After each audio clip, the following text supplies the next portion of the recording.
Stock महाग आहे की स्वस्त हा एकच नंबर सांगतो, पीई रेशो. पीई रेशो म्हणजे काय? पीई रेशो म्हणजे प्राइस डिवाइड बाय अर्निंग.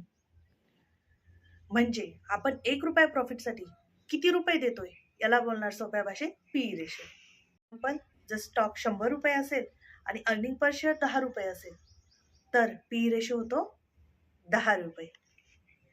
तुम्ही विचार करता लो पीई म्हणजे स्वस्त, असं काही नाही. कंपनी ग्रोथ पण कमी असू शकते, त्यामुळे पी कमी. पी म्हणजे महाग असं काही नाही. फ्युचर ग्रोथ छान असू शकते कंपनीची, म्हणून पी हाय आला. P with sector average. Investment करण्यापूर्वी पी रेशो नक्की चेक करा. मी पी वर एक डिटेल व्हिडिओ बनवणार आहे, जो तुम्ही पाहू शकता की नक्की पीचा यूज कसा होतो मार्केटमध्ये. यासाठी मी एकदम प्रॉपर आणि डिटेलमध्ये यूट्यूबवर व्हिडिओ शेअर करणार आहे. हा व्हिडिओ फक्त एज्युकेशनल पर्पज आहे. स्वतः इन्व्हेस्टमेंट करताना रिसर्च करून इन्व्हेस्टमेंट करा. धन्यवाद. आपल्या चॅनलला लाईक, शेअर, सबस्क्राईब करा.